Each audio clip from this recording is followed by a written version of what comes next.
Hello everybody. Today we are going to be painting all of these gorgeous ones. You can see I've already started painting, and this is an underglaze, so I know they don't look shiny yet, but I promise you these little penguins are going to look absolutely darling, and they will shrink about 10%. And anyway, and then once they're all done and glazed and looking beautiful, I'm going to make these into magnets. So I've made some penguin ones, some little houses, some tiny frogs. My husband did make me the mold for those little frogs. He's also made me the mold for the little penguins, the little tiny ones, and he also made me the mold for the owl. So, and oh, look how cute this is. I've made some little fairy houses. One of them is going to my daughter Emily, who is obsessed with anything fairy-like. So let's get painting. Let's have a little bit of fun. I'll show you what I'm using as we go along. And anyway, like I said, let's make it all gorgeous. So let's get started. I have some gorgeous colors here. So here is the underglaze I'm using. This one's powder blue. And of course, the color you see on here is not the way it's going to turn out. It's going to turn out really different. And then we've got a blush pink that I'm going to use. I've already used the black, the jet black, and that is already on the penguins. Salted caramel. And this gorgeous one here. So golden yellow. And this is what I've painted on the beaks of the penguins. So let me show you. And this is greenware. I'm painting in greenware. Of course, you can paint in bisque as well. A lot of people choose to paint in bisque because then they don't have to worry about it if they make a bit of a boo-boo. And of course, we've got this gorgeous green. I couldn't decide on the green, but then I was almost getting the olive, but then I thought it wasn't bright and happy enough. So therefore, I got those ones. So now I do have some polar bears, and I'll show you the little bears that I've got. So I've actually made these with a cookie cutter, and I've put a beautiful silicone textured sort of mat with them. Now I have been watching, I think the lady's name is Jazz by Creations, I think. If I can remember, I will put her YouTube down below. She's very, very good, and she does a lot of textural things, and I liked that idea. So she has lots of tips and tricks. So if you want to do anything like this, go and check out her channel, because as you all know, my little pottery one is kind of a little newer.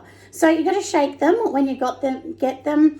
I got these from a company called Walker's. They are almost $16 each for the small one. And I think the big one's maybe $45 or $55. I can't remember. So they're not cheap. They're definitely not cheap. And look, for the penguin, I probably already have used quarter of this container. And when you think I've only done 1, 2, 3, 4, 5, 6, 7, 8 penguins. So yeah, it goes pretty fast. So of course, when, if you're selling it, you've got to charge accordingly. So give it a bit of a shake, because it will settle to the bottom. So that's why you give it a bit of a shake. I have these old candle containers. Luckily, I'm also a candle maker. That is my main job, is candle and soap making. This is really a hobby for me. So you're going to start with this powder blue. It reminds me, honestly, of a Tiffany blue. So like I said, what you see here is not actually the color it's going to be. And my idea was to literally paint it on and kind of half wipe it off. But we'll see, because I kind of want some of the detail on this.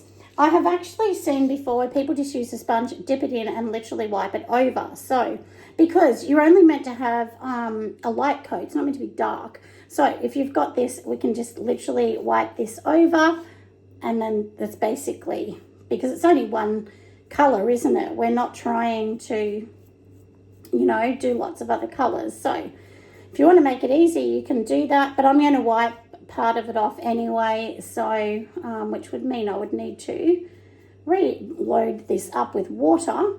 So anyway, that's kind of the color. I did 3 coats on the penguin. I'm going to do 3 on here.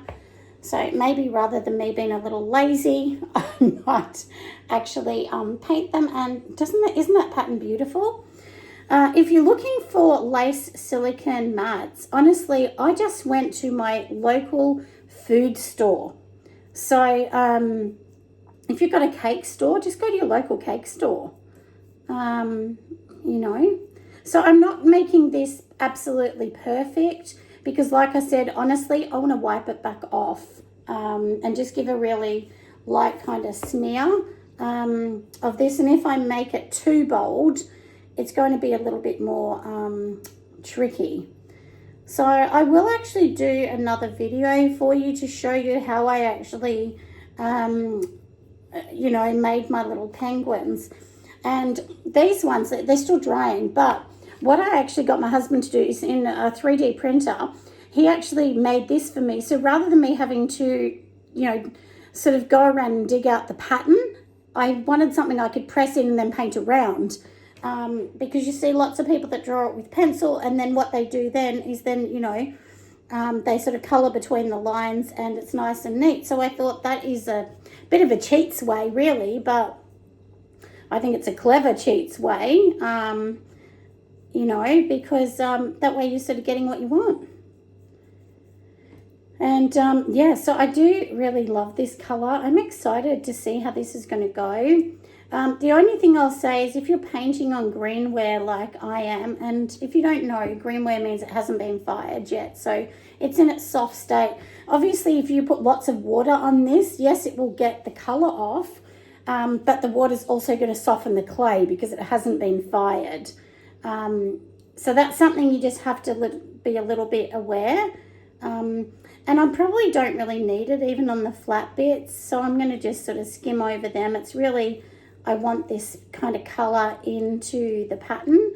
And like I said, then I'm going to like just rub it back off. So, and we'll see how it works, because if you've got this pattern, you kind of want it to look a bit beautiful. Some of them I also have words on. This one says home.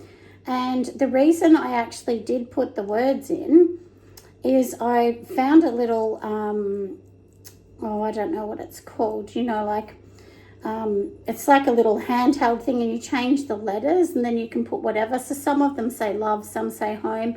I mean, I guess you could have some funny swear words in it if that's your jam. It's not my jam, so I'm not going to do that. Although my daughter does that and she sells a lot.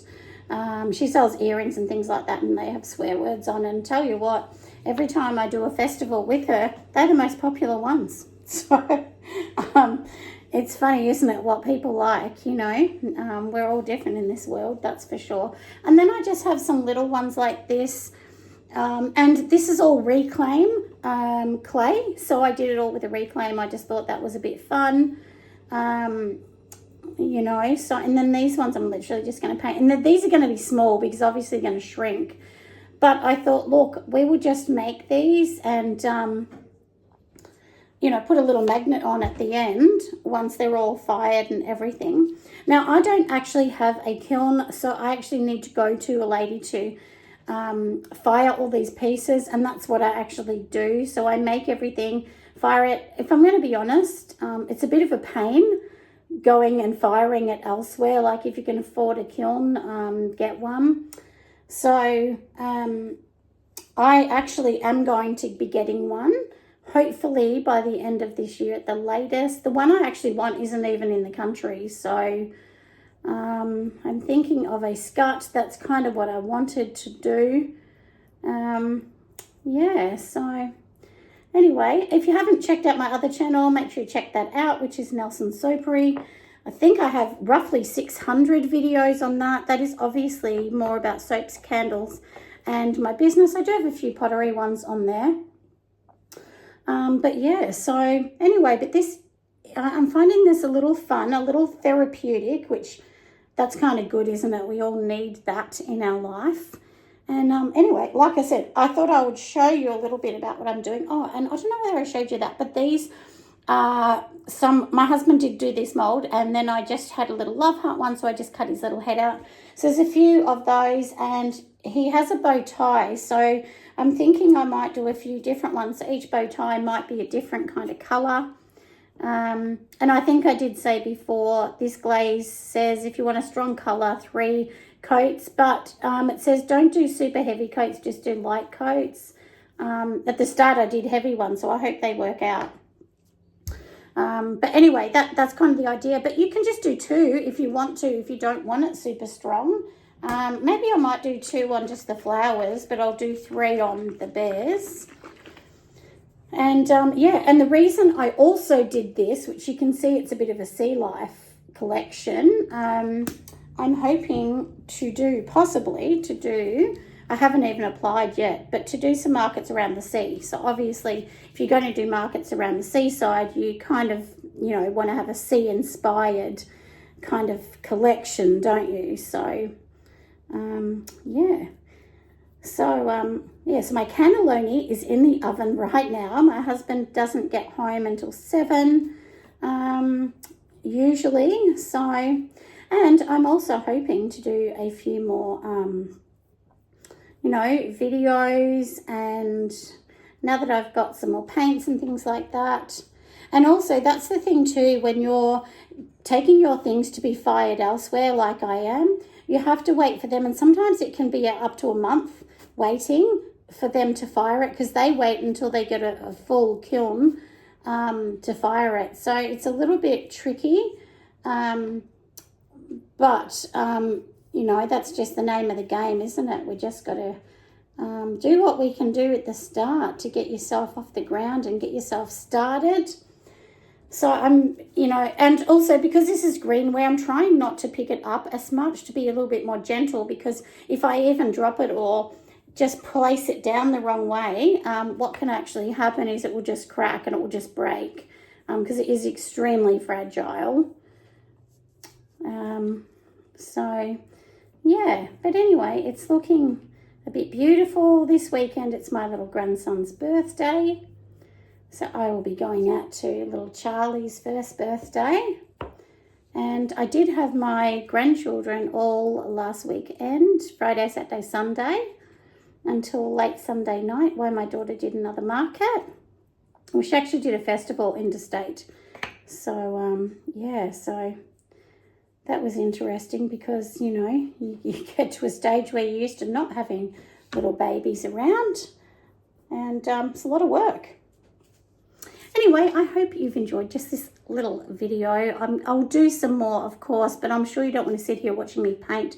It's kind of a bit boring, isn't it? But I will do a separate video when I've painted them and I've finished, and then I will show you all the pieces. And of course, they go off to glazing once they're done. We'll do another video and I will show you the unloading and unveiling. And I also have some mugs coming, so the massive big sort of soup mugs. So I'll show you those ones when they come too.